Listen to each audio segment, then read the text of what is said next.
So, I'm going to be talking today about this topic: how do I deal with being triggered?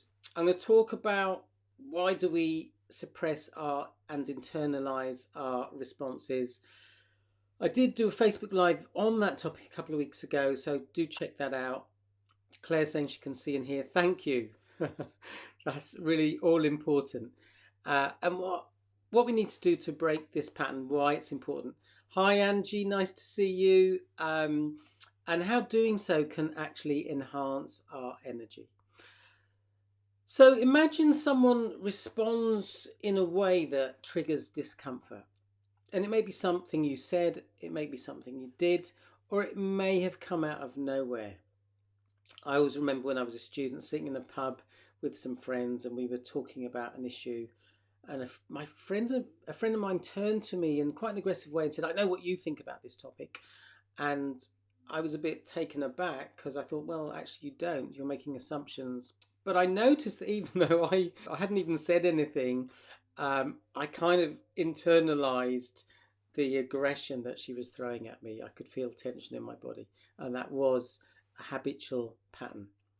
So, first question I want to ask you is, how do you feel when you are triggered by others? This is just a list of emotions. You can find lists with about 30 emotions, but these are some basic emotions. We can use this list to just help us identify what we might be feeling.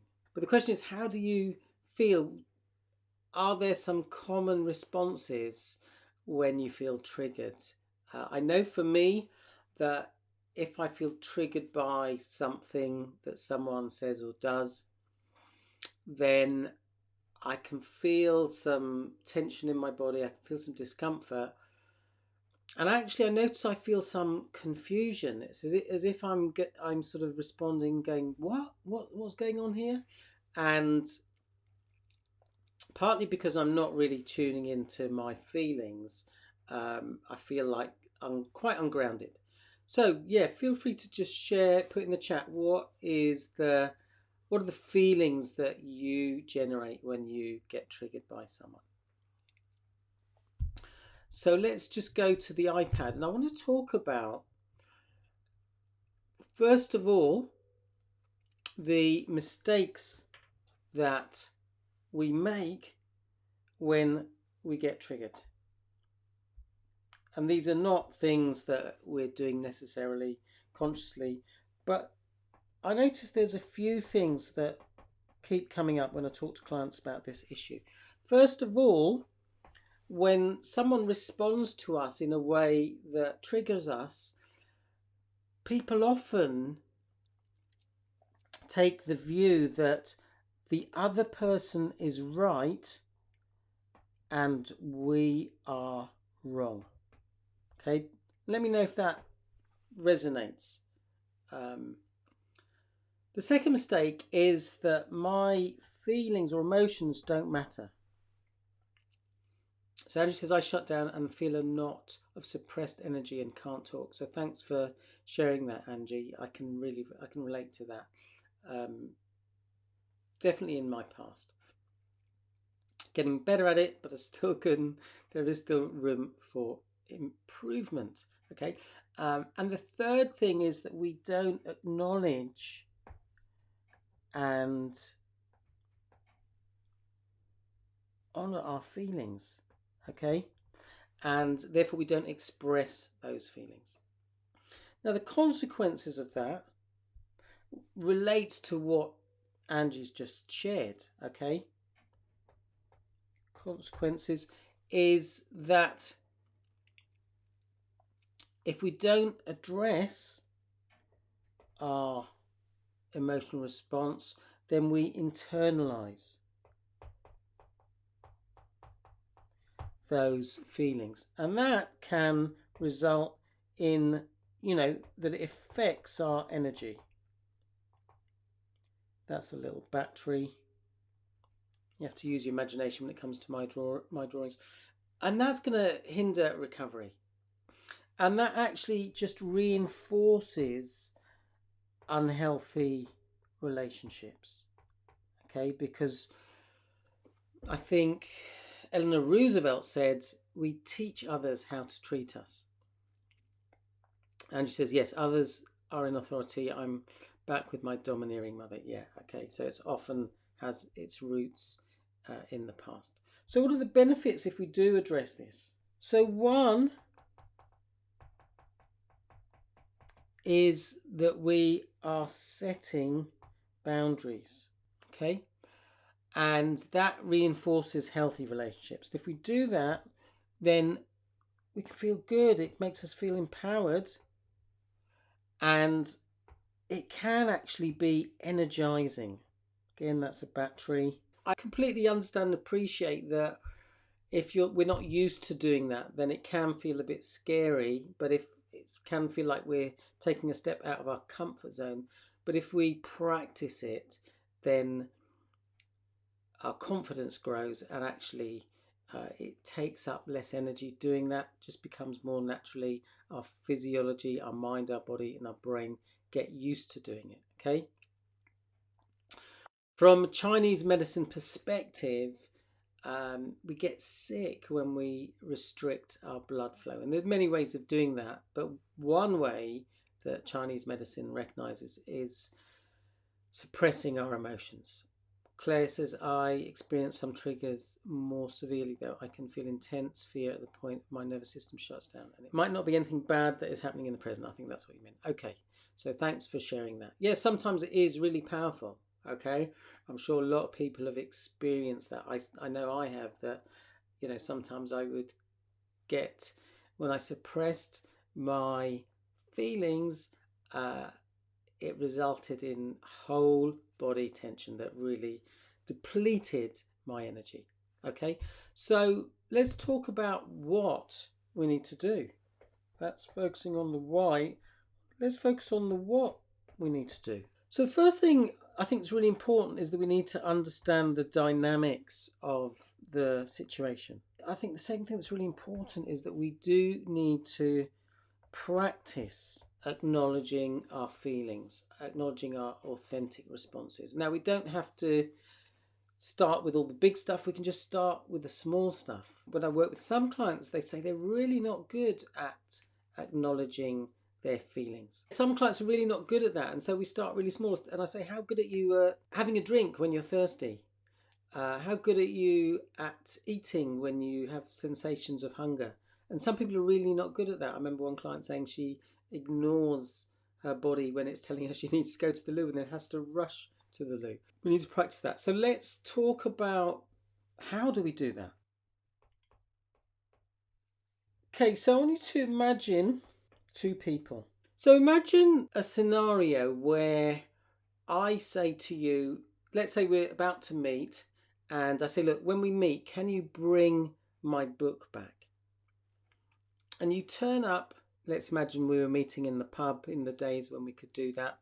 You turn up at the pub and you say, oh no, I've forgotten the book. Now, I could respond in one of two ways. I could notice that I'm feeling a bit annoyed, okay? And I could respond in a negative way. I could say, oh, you're such an idiot. I did tell you, why didn't you bring the book back? I'm really annoyed. What's the impact of that mode of communication going to be? How would you feel? How would that impact your physiology? And how would that impact your behavior? So imagine that scenario, or you may have experienced a similar type of scenario where someone responds to you in an aggressive way. How would you feel? Often people say, even when someone is being quite unreasonable in their behavior, this person ends up feeling bad and wrong. It affects their physiology, as we were talking earlier. Might affect their behavior as well. Different people might respond in different ways, but yeah, so Angie's saying guilty and wrong. Some people might respond by being indignant, rebellious, decide to be unhelpful. So Penny's saying wrong and shame. Now, compare that with me saying, I notice I feel annoyed. Actually, I need to just check that. Being annoyed is a bit of an overreaction to the situation. Maybe I feel disappointed and I say, look, I feel a bit disappointed that you didn't bring the book back. think about the impact of that. How are you going to respond to that? How do you feel if I just say, oh, I'm a bit disappointed? Okay. I suspect that obviously you're not going to feel as bad or wrong. If you do feel bad or wrong, even if I just say I'm a bit disappointed, then maybe there's something that you're adding to the interaction. But for me, if someone said, oh, I'm disappointed, I say, yeah, look, I'm really sorry. Someone called me just before I left and, had some drama. The washing machine leaked. But I'll tell you what, I'll bring it round to your house tomorrow. But yeah, how would you feel if I communicated in that way? Just saying, actually, I am a bit disappointed.